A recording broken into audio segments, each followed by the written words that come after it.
Welcome to the Grizzled Geek in Review for September 29th, 2017. Your source for all that's new this week in Geek. I'm Mike. I'm Doug. And today, we're back, actually. Yeah. After a week off vacation. Yeah, we had some vacation. What'd you do, Doug? I went to California Adventure. Really? Is that where we get this? That's where I may have picked up a couple Oogie Boogies. I'm telling you, apparently this is the new hot thing. It was crazy. I went to multiple locations, multiple times throughout the day, and they're like, no, we're sold out. We're getting some later. And then next thing you know, I get off a ride, and there's a line down the Hollywood land. Mm-hmm. There's a popcorn stand that's, as you enter it, it's all the way back into the square, turns the corner, and goes down there. It's Vista Boulevard, I think, Buena Vista Boulevard or something like that. It was crazy, and it was there for hours. That's like a line to get onto a ride. Yeah, it was longer than any rides to get on rides until Mickey's Not So Scary Halloween Party started in Disneyland, and all those people who couldn't stay for the party came over to California Adventures around 6. Wow. So yeah, it was crazy. So you lucked out and I lucked out, walked by a stand that still had some, and only 10 people there. Oh, nice. For it. So I was like, oh, I'll get them. Otherwise, I wasn't going to do it. It was ridiculous. Oh, yeah. No, it's not worth waiting in line for that. You're not getting on a ride at the end of that line? Not going to wait for it. It was silly. Okay, we're back, folks. Sorry about last week. I'm sure there was news that happened, but we didn't cover it, so it wasn't important. Yeah, probably not. Probably nothing significant happened I'm at sure all. nothing happened. Well, this week, however, it appears that Grandpa James Cameron was off his meds again as he ranted more about Wonder Woman. This is like one of those. It's like it's one of those. You should probably just stop. Quit while you're behind. Well, I blame the reporters, right? It's like you keep poking them, keep asking them the same question. It's like, wonder what he's going to say this time. So, what about your comments about Wonder Woman, huh?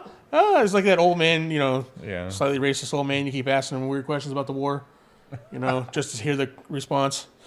All right, we have some quotes from him. He was asked about his comments about Wonder Woman, given a chance to basically retract them. But no, he decided to double down on them instead. We're going to read a couple quotes here from him from the interview. Yes, I'll stand by that. Talking about what he said about Wonder Woman before. I mean, she was Miss Israel. She was wearing kind of bustier costume that was very form-fitting. She's absolutely drop-dead gorgeous. To me, that's not breaking ground. They had Raquel Welch doing stuff like that in the 60s. It was all in the context of talking about Sarah Connor. What Linda created in 1991 was, if not ahead of its time, at least breakthrough for its time. I don't think it was really ahead of its time because we're still not giving women these types of roles, talking about Wonder Woman. So, yeah, he stood by his comments, basically talking about how good-looking she is. So apparently if you're a good-looking woman, you can't really, you're not breaking new ground. You're, a sexual icon. He went on to say, talking about... Terminator. Basically, it's all about a Terminator interview. Linda looked great. She just wasn't treated as a sex object. There was nothing sexual about her character. It was about angst. It was about will.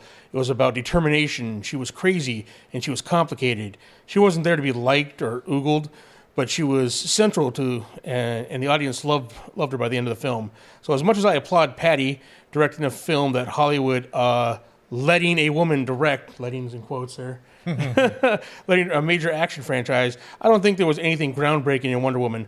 I thought it was a good film, period. I was certainly shocked that my comments was this controversial statement. It was pretty obvious in my mind. I just think Hollywood doesn't get it about women in commercial franchises.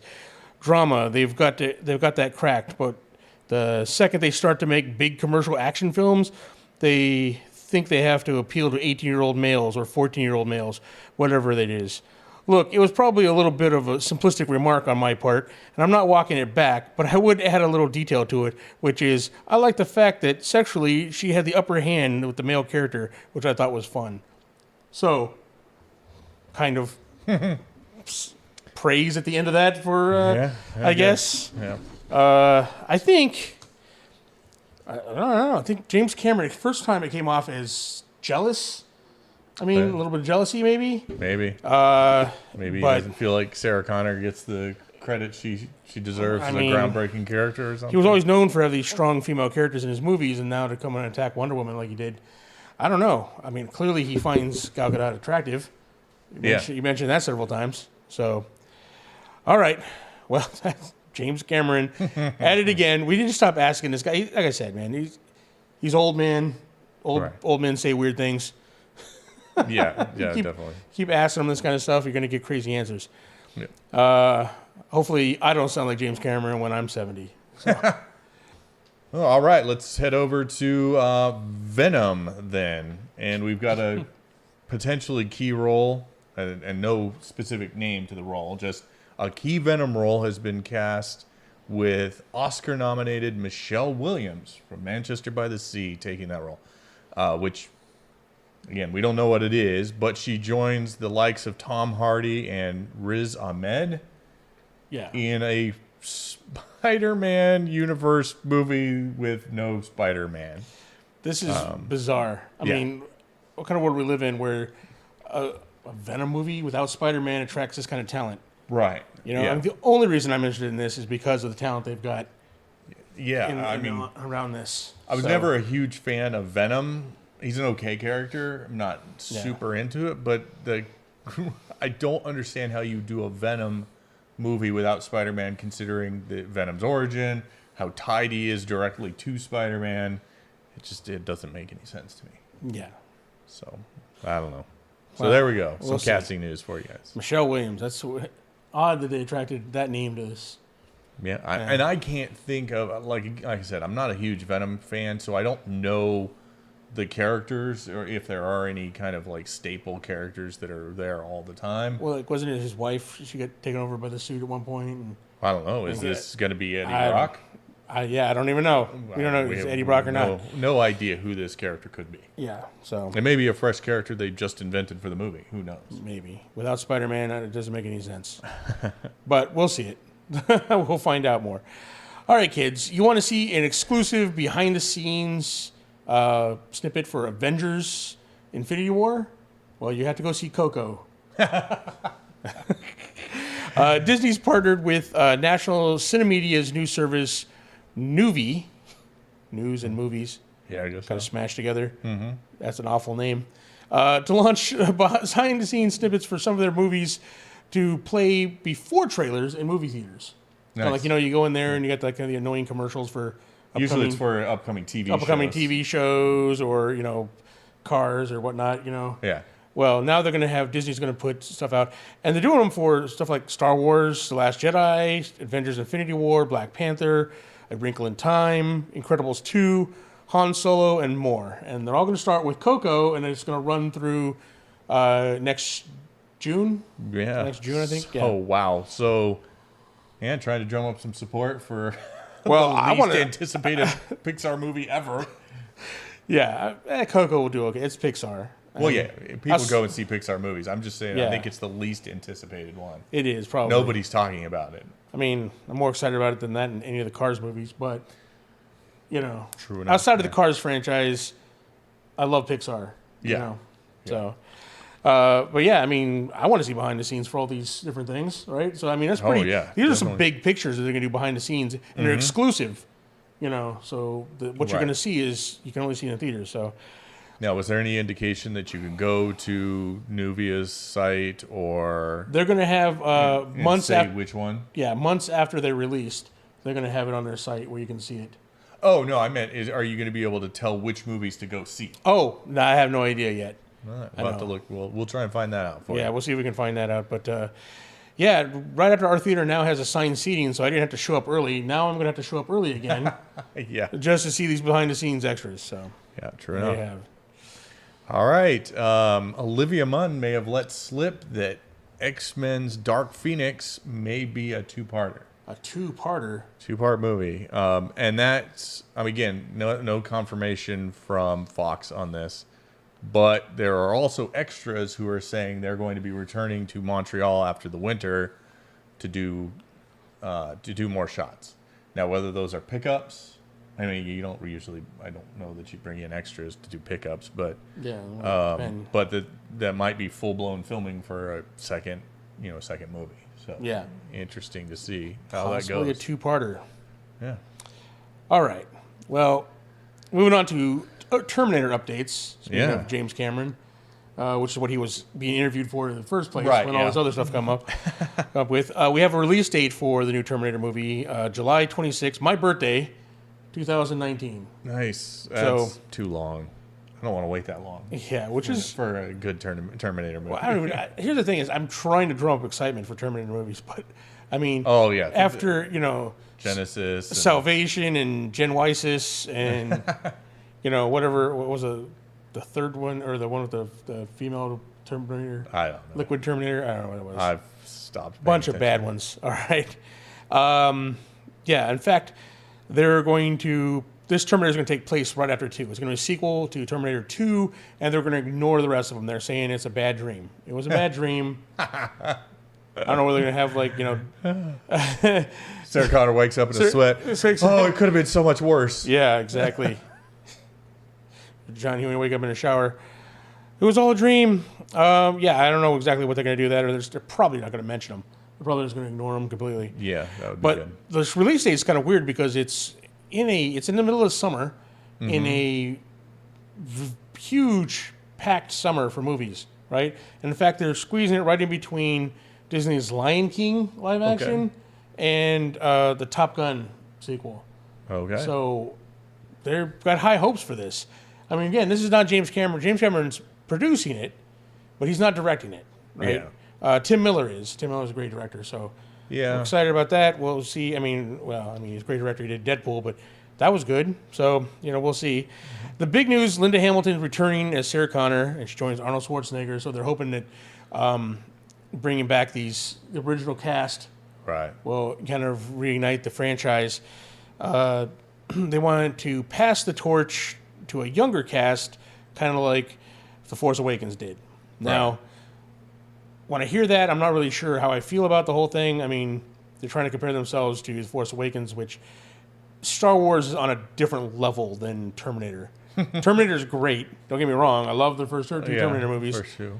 But it's Star Wars, right? That's a whole different thing there, It's a different universe. I mean, realistically, Terminator was a self-contained story. Yeah. That I think they lucked out with the second one. It didn't stretch the fabric of the reality they set up. Yeah. With the time travel trying to destroy it. But once you go too much beyond that, you're kind of left with why isn't there just a succession of Terminators coming back until they're successful? Yeah.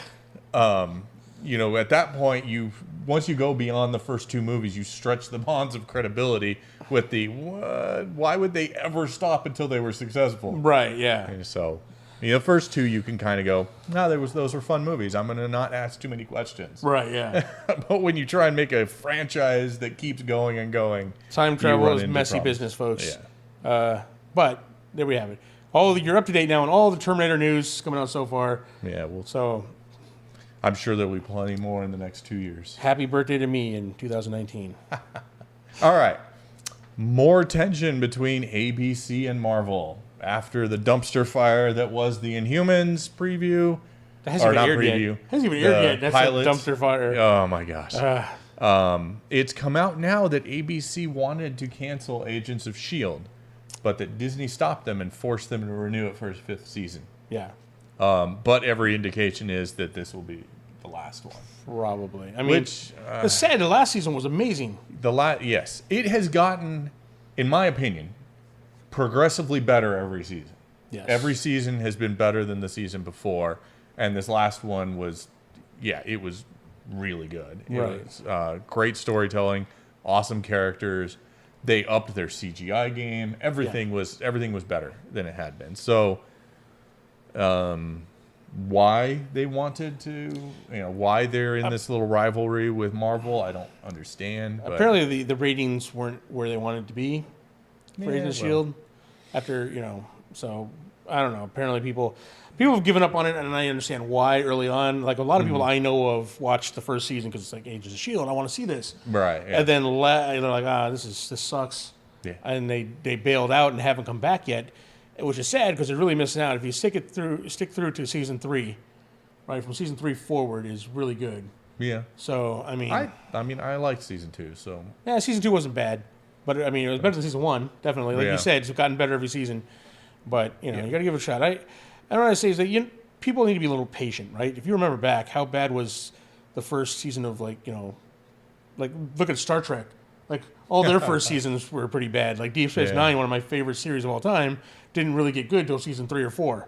Same thing happened with Babylon 5. Yeah. You probably say that with Next Generation. Yep. It's true. Yeah, so a lot of. Yeah, if you're a Marvel fan at all, I would give Agents of S.H.I.E.L.D. a try. Because if this season is as good as last season, it's worth watching. So. Right.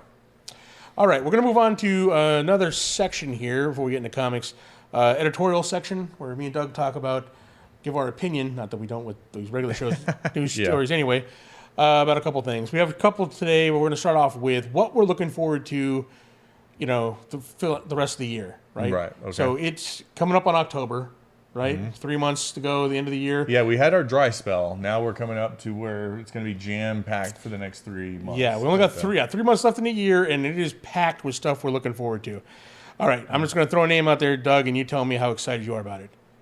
Blade Runner 2049.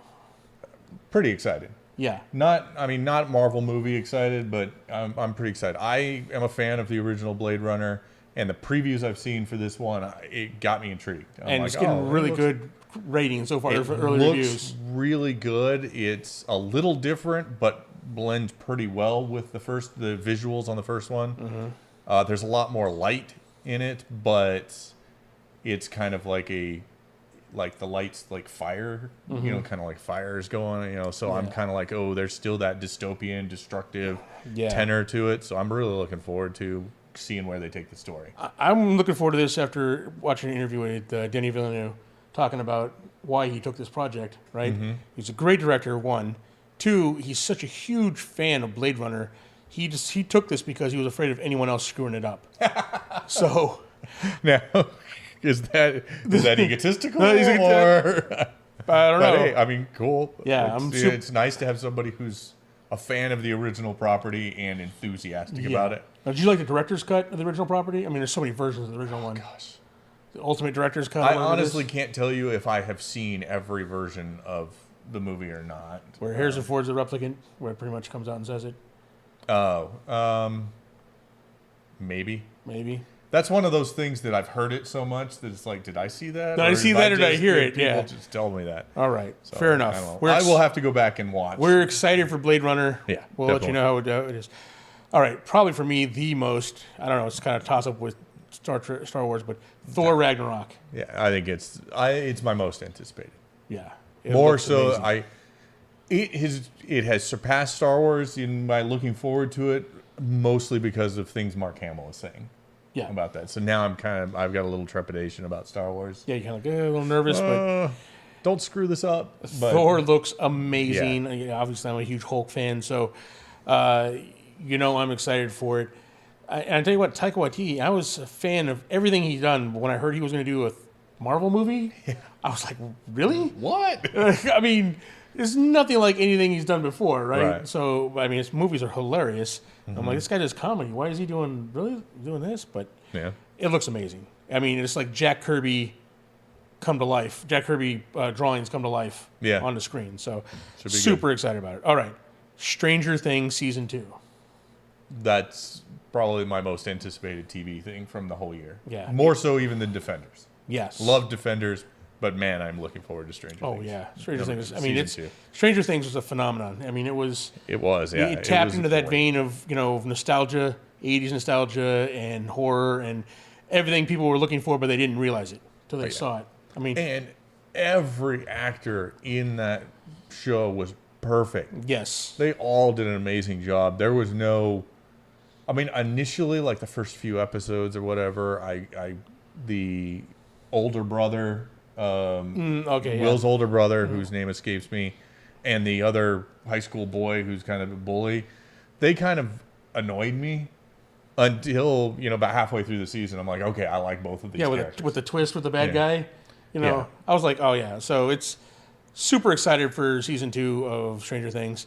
Mm-hmm. I love all the actors in it, and my most anticipated TV. So, all right, Justice League. I know you are a huge DC fan, Doug. I am. You were the one that turned me on to Justice League. Yeah. I'm cautiously optimistic on this. So far, all the visuals look really cool.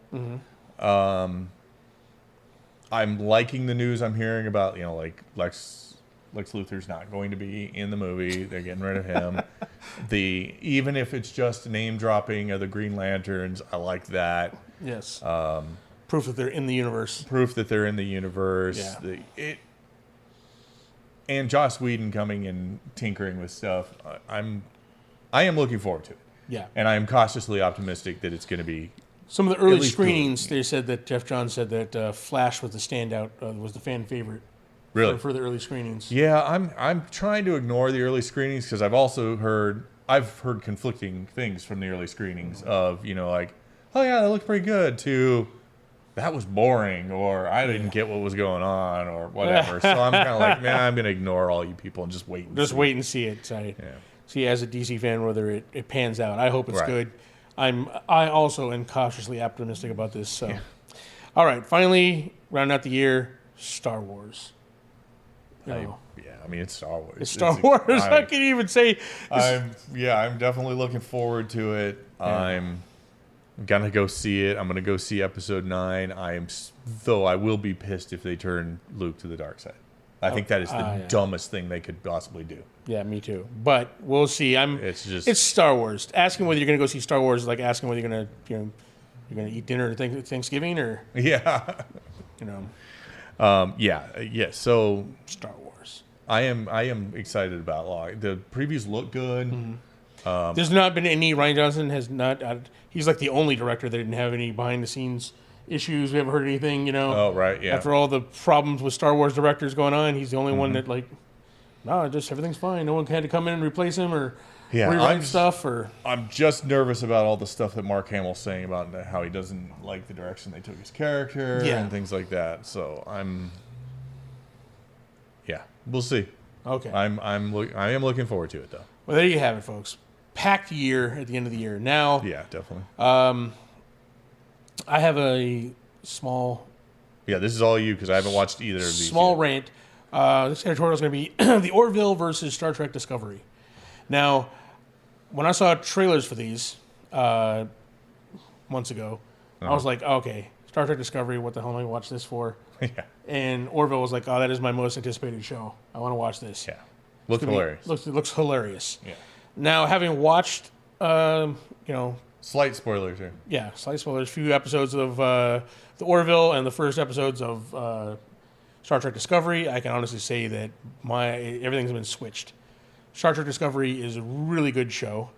It looks beautiful, right? Uh-huh. The acting is amazing. I like the fact that it focuses on the first officer. I really wish they would put both halves of the pilot on regular television instead of putting broken up into 2 episodes and putting the one on TV, the rest you have to pay for. Mm-hmm. I think it would have been smarter if they just did both of them. So give people a feeling for what it's. I had a problem with the Klingons, but they pretty much explain, why the Klingons look the way they do. So I'm okay with that. I'm still not excited about the way they look, but overall, it was a Star Trek story, and I really, as a Star Trek fan, I was happy about it.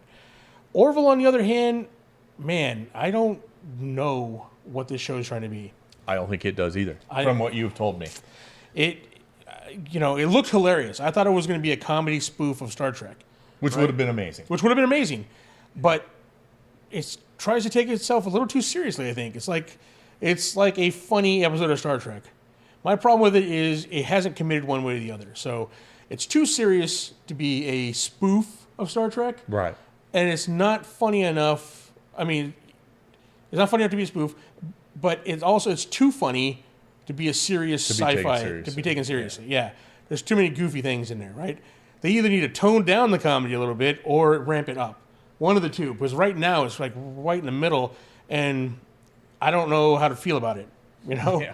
I can't say it's bad, right? I like the crew. I like that cast. It's the first time I like Seth MacFarlane in anything that's, he's great behind the scenes when he's not doing a voice or writing, Mm-hmm. But it's the first time I actually like him live action and something. But, I like the cast. I like this premise. I just, I hope they find out what they want to be, right? Either tone down the goofiness just a little bit or ramp it up and make it hilarious. One of the two. Yeah. All right, that's my rant on Orville versus Star Trek Discovery. On to comics. Okay. Well, Legacy #1 is bringing to me, well, I guess it shouldn't be, a surprise return. Wolverine is coming back. But he's not just coming back. He's bringing an Infinity Stone with him. Do we know which one? No, not yet. Don't know which one. Not yet. But, I mean, obviously we knew the Infinity Stones were going to come back in the comics, since how they're a big part. I mean, the movie's Infinity War. Yeah. And the comics pretty much at this point serve the movies, not the other way around. To a large degree, yeah. Yeah, so true. we knew Thanos and the Infinity Stones are going to come back into the comics one way or the other, because that's what the movies are doing. Interesting. I mean, we had to have guessed that Wolverine was going to come back in some way, shape, or form with the nature of Legacy. Yeah. But this was kind of unexpected. So right now we don't know details of why he's back, how he gets an Infinity People are kind Stone. of going off like, oh, he said he was dead, blah, blah. I mean, it's comics, man. Nobody's dead. Nobody's dead forever, all right? And here's the thing. He stayed dead 2 years longer than Superman did, and that was national news when Superman died, right? Yeah. So, I mean, 3 years, that's a long time to be out of the comics for a character as popular as Wolverine. Yeah. So, I mean, that's fine. We knew he was coming back at some point, but, Right, yeah. you know. Okay, so that's the Marvel side of things. DC side, it looks like DC is releasing Justice League variant covers in November. I don't know what kind of variant covers we're going to be looking at as far as... You haven't seen them yet? No, I have not seen what they look Well, like. you're seeing them right now behind us, so. Oh, okay. Here we go. Hopefully. Hopefully.